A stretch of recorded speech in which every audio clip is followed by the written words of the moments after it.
Welcome to Everything You Need to Know About the Ascension of Humanity, the podcast where ancient wisdom meets modern science and spiritual evolution gets real. I'm Heather, an energy healer, channel, and spiritual coach with Divine Ascension Company. Each week, we're diving deep into the mysteries of human consciousness, spiritual awakening, and the profound transformation happening within us and around us. But here's the thing. We're not doing this with our heads in the clouds. We're bringing neuroscience, psychology, quantum physics, and cutting-edge research to the table alongside meditation, energy work, and timeless spiritual teachings. Because the truth is, the ascension of humanity isn't some far-off cosmic event. It's happening right now in the choices we make, the awareness we cultivate, and the healing we do within ourselves. Whether you're curious about how mindfulness literally rewires your brain, why shadow work is backed by depth psychology, or what coherence between your heart and mind actually means scientifically, you're in the right place. We'll explore practices like breathwork, meditation, and emotional alchemy, not as abstract concepts, but as tangible tools grounded in both spiritual wisdom and scientific understanding. And here's where it gets even better. In our bonus episodes, you'll hear from real people sharing real stories. These are the warriors, the healers, the everyday seekers who've walked through their own darkness and found their light. They'll share their breakthroughs, their struggles, and the resources that actually help them along the way. Because personal growth isn't a solo journey, and you deserve to know you're not alone. So whether you're just beginning to question the nature of reality, or you're deep in your spiritual practice, this podcast is your companion on the path. It's time to expand, to awaken, and to rise together. Let's begin.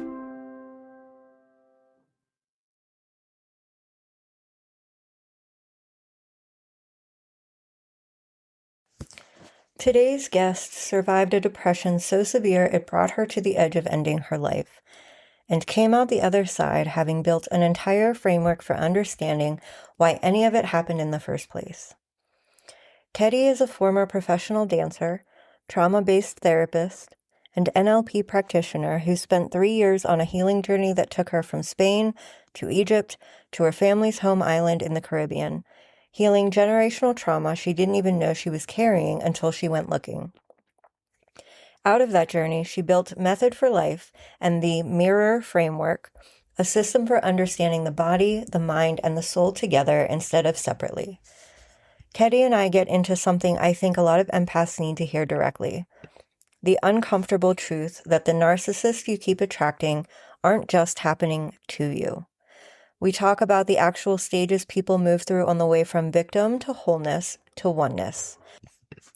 Why so many spiritual people get stuck in a loop the moment their ego finds the language of consciousness, and what it actually takes to embody a teaching instead of just repeating it. This one goes deep fast. Let's get into it.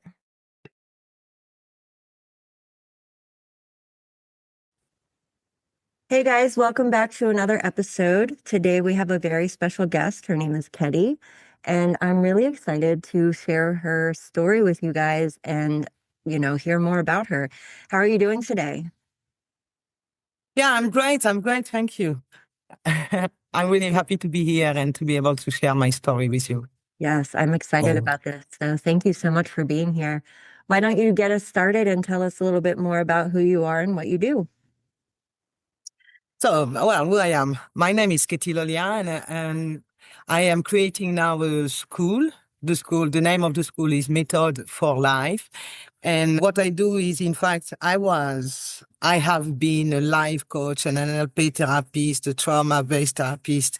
Then I have also helped people with their body. I learned the science of movement because I was a professional dancer. And then I had my own healing journey. And from all those experiences, I decided to create a school to help people remember who they are. Mm-hmm. So the school is Methode for Life, and that's what I do. And inside of it, I am working as a mirror-based therapist, which is in fact a new kind of therapy with a lot of different therapy inside, and focus especially on play, role play. And And through this, I guide people to come back to themselves because we are good people. Yes. That's what I would say. Wow, that's amazing. So first, before we get started, before I jump into questions here, where are you from? Because I absolutely adore your accent. Oh, thank you. Thank you. So I was born in Paris. My family come from Guadeloupe, which is a French island in the Caribbean Sea. And then I lived in Paris for 30 years. So I'm French. That's the accent that you hear. Then Yes. I lived also for many years in the Netherlands. And now I'm living in Spain. So Wow. I feel I speak all the languages, including English. Yes, I love it.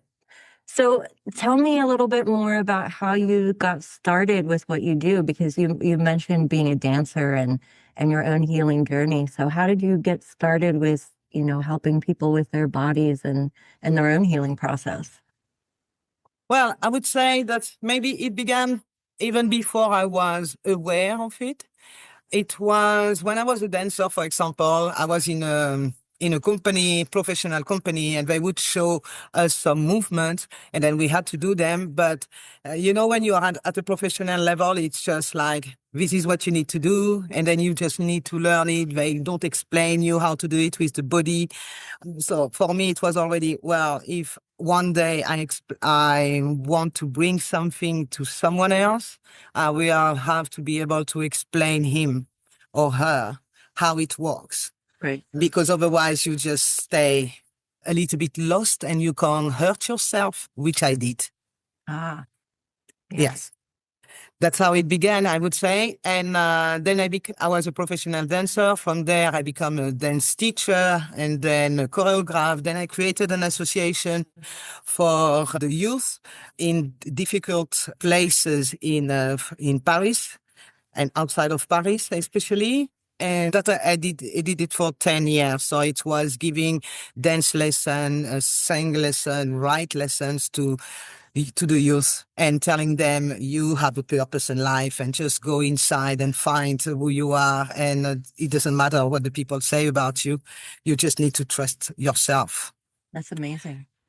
Yeah. Well, I just did it because I was a dancer. I received so much and I was like, I need to pay it forward, to to give back to the society because I received.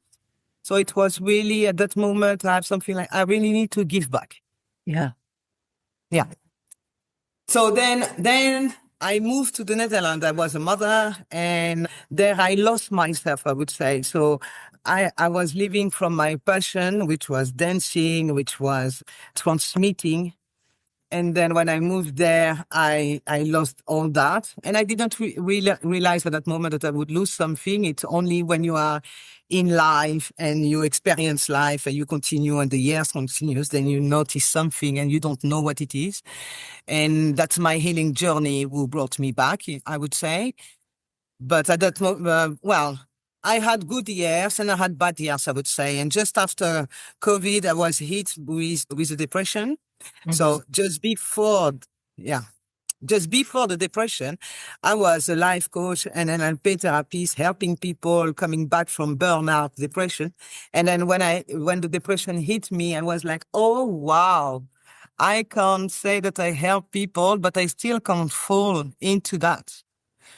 So at that moment, this depression was like, I wanted also to just finish with life because I didn't understood the people around me. The people around me didn't understood me. I lost a lot of friends, family, lots of people. Mhm. So I was like, why am I even here living?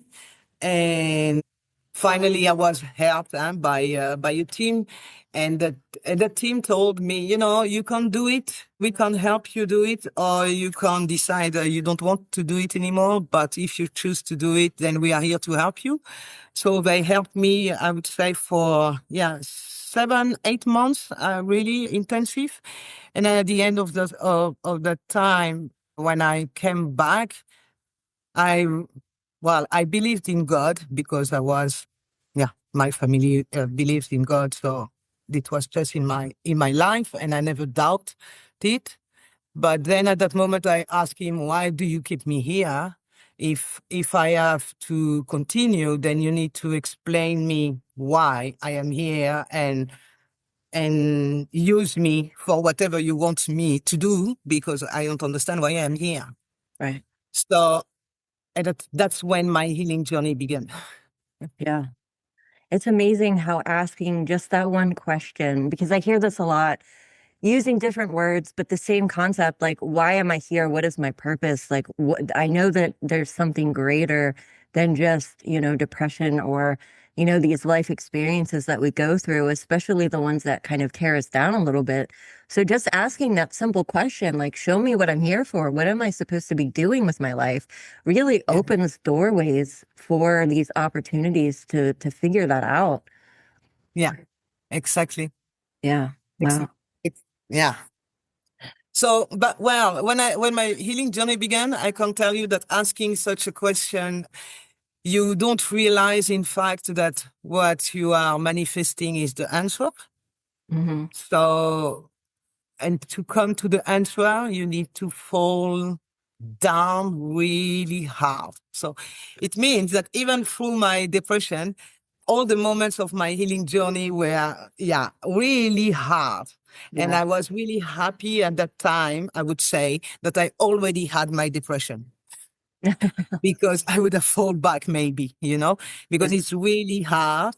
But at the same time, I had something like, if I ever want to help people again, I need to know how to not fall back in a depression, because this depression is trying to tell me something and I don't know what it is. Hmm. And I had a healing journey for 3 years where I left my place, I took my car and I began to go to Spain. Then from there, I went to Egypt, to different places. I went back to my country to heal to my island, to heal my ancestral trauma, because what I didn't realize also is that I had the trauma, the slavery black trauma, I would say. And, and then discovering that, I wrote a book. So that book needs to come out. I first want to be finished with the school, and that's what I'm doing now. And it was really impressive to realize how I had created my own reality, because at a point, I think 1 year on my healing journey, I had kind of connection with above, and then suddenly I went on YouTube and I saw a video. It was Florence Covell explaining that this life was a game. And I was really shocked at that moment. I thought, huh? I am suffering and you tell me it's a game. Yeah. How can it be? But then from that moment, I began to observe myself in situation, understanding what I was doing, how I was triggering people. I am an empath, and I was attracting a lot of narcissists. And of course, it's easy to say, yeah, the narcissist is bad, the narcissist is bad. I did that too. But I realized that was not the whole story. There was more, because why they were coming to me is because I was giving them something that they wanted. And if I was not giving it, then they wouldn't come, or the interaction would be different. So that was a big part also of my healing. I wanted to understand, because I was reading online all the bad things about narcissist people and I didn't believe it. I had something like there is something more. And what I even discovered at that moment is that I was the one triggering them to manipulate me, which is really crazy. It took me really some time to accept that even, Yeah. but to realize that they didn't do anything than being themselves and then being in their own energy. And then I was attracted to their own energy. They were attracted to mine. And then I asked them unconsciously to manipulate me. That's so difficult to accept. But when I succeeded in accepting all of that, that's when the game became clearer and clearer and clearer and clearer. And that was, and I would say now I create the school because I saw now clearly, okay, this is why we are on earth. We are here to have a life experience. We are a soul. in a body, having a life experience with a mind.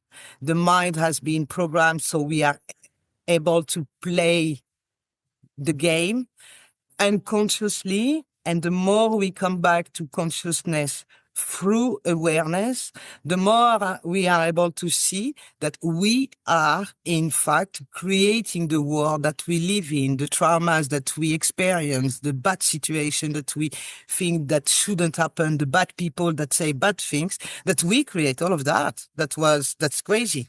But yeah, there are different worlds now since the awakening and since people are doing their own journey. And I realize also healing is only one part of all the possibilities that we have in the world to Yeah, experience life. There are absolutely. 5 ways of experiencing life, 5 different worlds. Can you imagine? Wow. That's amazing. So I use that was very well said, and I completely agree with all of that. And I tell people, like, when you are in a situation, especially the empath and narcissistic relationship, like, you have to remember that the way people act or react in a situation is a reflection of them. And the way you react and act in a situation is a reflection of you. And so when you're in that sort of toxic relationship, it's very easy to place blame on the other person, but you also have to take responsibility for your part in that interaction as well. And so when you heard those words about the all the bad things about the narcissist and then realizing that there was something more to it, how did Mhm. you kind of realize or accept that that you had a part in that as well? How did you navigate through that? Because that is a really hard pill to swallow for a lot of people. Yeah. Yeah, and it's also, in the healing journey, there are some steps. And sometimes we come in the healing journey, like me, for example, from a depression, where the depression, I want to kill myself. That's the lowest energy. So I just need to climb up. And then you have people who come here from courage, and we still need to look at all emotions that we can experience. Hmm. And one of them, which make that we are unable to accept that we are participating in the game of the narcissist is the shame. Yeah. It means that we need to say that I am the one who did that to me. It's way more, e- it's, it's easier to say it's someone else. And that's exactly that world of the matrix, it's just about victim and perpetrator. There is someone who do something and someone who receive that thing. And we are always in that story of you did that to me, I did that to you, you said that to me, you said that to the other. So as long as we are in this story, it's impossible to open ourselves to the story of, okay, I created that. Right. So this part needs to change first. Absolutely. Yeah. And it begins then with the shame and the guilt. So you need to work on that. And when you have worked on that, so that was for me the first step that were that, then you are able to open yourself for other stories and to real awareness, because sometimes you say, yeah, I am aware that I do that, but it's only the surface level of awareness. When we accept and we make a step, we become aware that there is something more above and then something more above. So the first is it's you. So I am the victim. It's you. The second is wholeness. I don't care because I feel whole. You can think what you want, and I don't need to go in your game. You Right. know. Then you have the third one. That's oneness. That's, oh, you did that for me. Now I see that you were trying by doing that to let me see how I abandoned myself. So thank you for doing that, because otherwise I would have never seen that I always put myself down for others. You Absolutely. needed to put me so down that I was able to see that I need to go up by myself and not by someone else outside of me. So thank you that you were there to show me that. Hmm. That's oneness. Then you come to non-duality. Then you think, oh, wait a minute.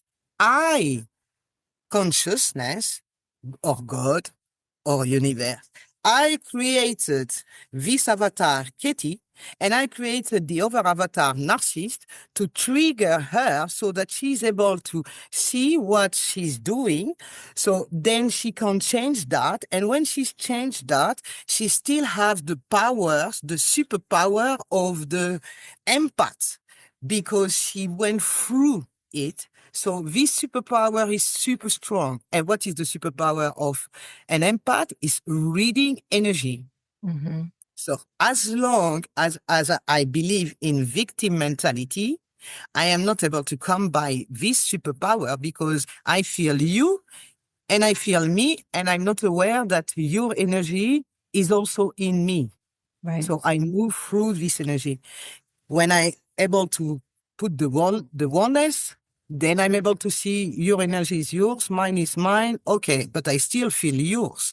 When I see that I am consciousness, I know that I created all this situation to be able to see the programming that I had accepted or taken from the moment I was a child, because that was the game. My parents were there. I created my parents so they would abandon me, so they would not be nice with me, or so they wouldn't see me, so that I was able to come back from that, to come back to unconditional love. Right. So the whole path of healing journey is coming back to unconditional love.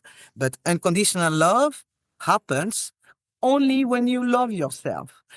When you love yourself, it's like a boomerang. You love the others because you accept every part of you, you accept every part of the other.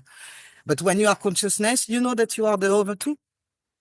And then the last step is the Lila state, which is in fact a state where you are playing, but now you play consciously. So you are consciousness, deciding to come to stay in the body and to have a life experience with manifestations and you don't have trauma anymore. So there are different stages possible, and it doesn't matter at what stage you stay.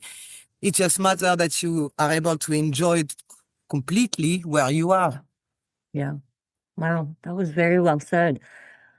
Amazing. And I I'm a little bit speechless right now, I'm not going to lie, because these are things that I try to teach people as well, and it's a difficult journey. It's very a lot of people have a hard time getting through those middle layers, those steps, because you have to I feel like in general, and I'm speaking in generalities. I know that there's a lot more to the story than this, but I feel like a lot of people, especially my clients and stuff, when they come to me, they are afraid of taking that responsibility and accepting the fact that they are the ones who created this, because they get so stuck in that victim mentality, in that, oh my God, something terrible happened to me, feel Yeah. bad for me, sympathize with me, like, and that becomes their identity. And they have such a difficult time getting through that and navigating to the next steps to get to that oneness and that non-duality that you spoke about. And when you help people through this, what do you find has been successful to help others navigate through that kind of perspective shift? Well, that's in fact what we do with the mirror-based therapy is, one of the problem, for example, if you say to a narcissist, you are a narcissist, there is different ways of telling him that. You can say that as judging him, or you can say that as, oh, wow, that's your superpower. Mm-hmm. You see what I mean? Yes. So the way you bring the story is already changing everything. What I do is I see where the person is, in which word the person is, and which words she's using. Mm-hmm. Someone who is still in the fight of the healing in wholeness has a different kind of words that he used than someone who is really thriving in that story of consciousness. So I am consciousness. Mm-hmm. So we are one. So the we are one, that you see yourself as being God. The problem is when you hear this information, your ego wants to be there Right. because it's high. So that's one of the problem of walking that path. That's why I told you at the beginning, when my depression began, I began from down and I had to go up. So I experienced all. But the people coming from in the middle and the ego take it over, then you come in a loop and you don't realize that you are in a loop because you have all the knowledge. So you are going to read books, you are going to have conversation, you are going to have confirmation of others with likes, with someone telling you, yeah, yeah, yeah. So you are going to confirm yourself unconsciously that you are there while you are still dealing with emotions of wholeness. For example, if you still feel guilt, even towards your child because you didn't do that, or your dog because you went on vacation, or your husband because you didn't cook, this is wholeness. So you cannot be one when you still deal with problems in wholeness. Mm-hmm. So that's why I created the school with the visibility of this is the different levels.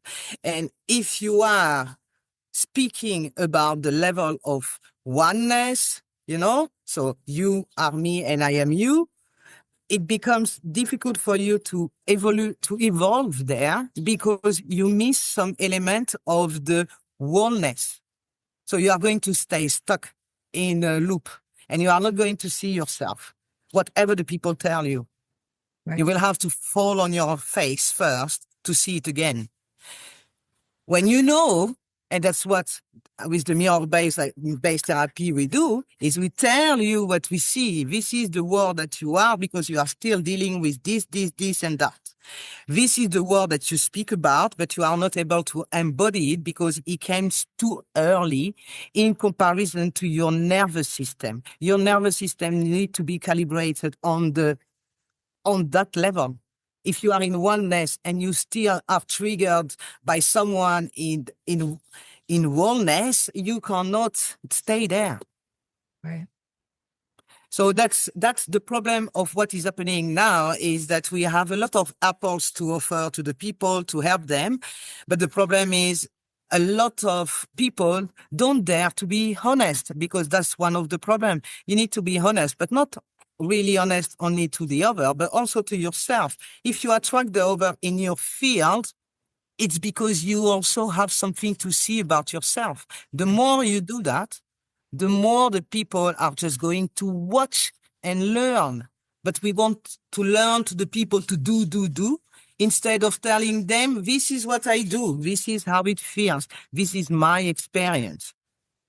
The experience speaks the most than the knowledge. Mm-hmm. Yeah. Wow. That's how I check, in fact. So when some people now, with all the experience that I had, when some people tells me something, I feel in my body, is it coherent or not? I don't need to judge the person. I just need to judge from me. Is it coherent what this person says? Is it coherent with his state? Someone who tells me that he is that he sees that he is God, I accept. I don't mind. But for him, he needs to know if he is really there or if it is his ego who put him there. Right. Because if it's the ego, he's going to continue to stay in the loop. And it's a problem for nobody to stay in a loop. I mean, I don't mind that someone stay in his loop. I mind when he doesn't want to stay in it. Right. Absolutely. Wow. So why don't you tell us a little bit more about the things that you're working on and, your website and everything so people can get a hold of you if they want to take advantage of your program? Yeah. So, well, Methode for Life, the school, it's on Facebook, so the people can look for it, and there they can also connect with me, send message. My name, Ketty Lollia. They can find me also on Facebook, on Instagram and Thread. I am not on LinkedIn, purposefully. Then for the school, what we did first is we explained the, I would say, the instructions manual. So what is victim mentality? Why is victimhood? What is comfort zone in the game? So you take this, what I explained to you now. That's why I call that the simulation game of life. It's because consciousness experiences itself through us. Mm-hmm. So there we explain how we programmed that so that we were able to do that. How we did that with the parents, for example, which kind of trauma they are, because we have 3 different level of traumas, and lots of people begin at the middle, but they don't solve the first trauma. So they stay stuck also. So that's what we explain on a YouTube channel. And that's the name is the game of life, the game of free will of Methode for Life. Then we have a group on Facebook where the group is Movement of Multidimensional Awareness and Consciousness. There we share just wisdom and asking questions. They can share also their own question. So it's about making it a little bit more dynamic, because on YouTube we just explain, but the people can come and ask questions too. And we are creating events. So we have online events and live events. We did in UK and in Spain till now. We have also one training which is called Train Your Superpower.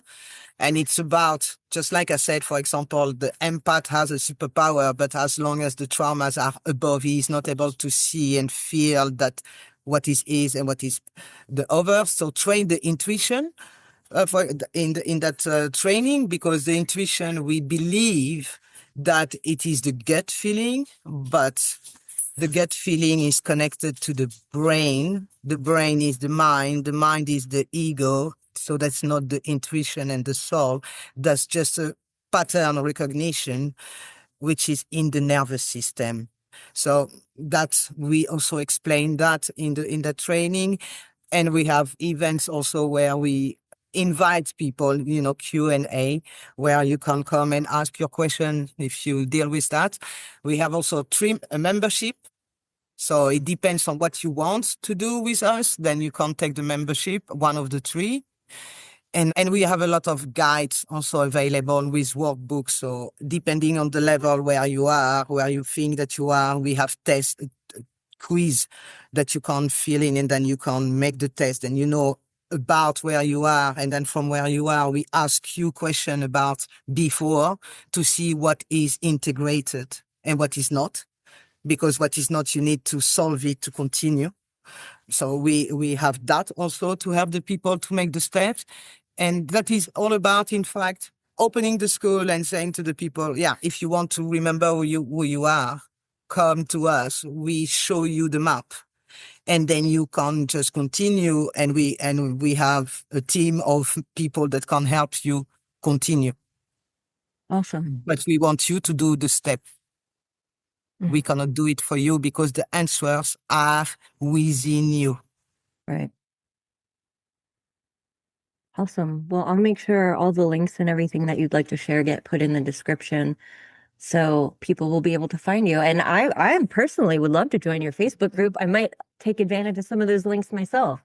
So that's amazing. No. That would be really amazing to have you, because the more people which are busy with their own, the helpers. For example, we have a partnership in the school and a library. So it means that I don't believe that I was here to do it alone. I believe that I was here to do it with everyone. I see already for a really long time a web of light, and the spider web. So each point of the web is one person. I can never be a whole spider alone. Right. So in the school, We need pillars. We need weavers, you know? So, yeah, we welcome everyone. And it is about, in fact, we have the training. The people can do the training or don't do the training. That's their choice. But by helping others when you organize an event, it fits because it means that consciousness, the one which are going to go to your event, consciousness wanted them there. Point. Mm-hmm. So. I look forward to it, and we'll have to talk more about that after the show. So thank you so much for being here today and sharing all of your lovely insight with us. It was an absolute pleasure. Oh, thank you. Thank you so much, Lisa. I really loved to be here and to be able to speak with you and to tell my story. And I hope to be able to help a lot of people also to see more clearly their own journey. Absolutely. Thank you so much. Thank you.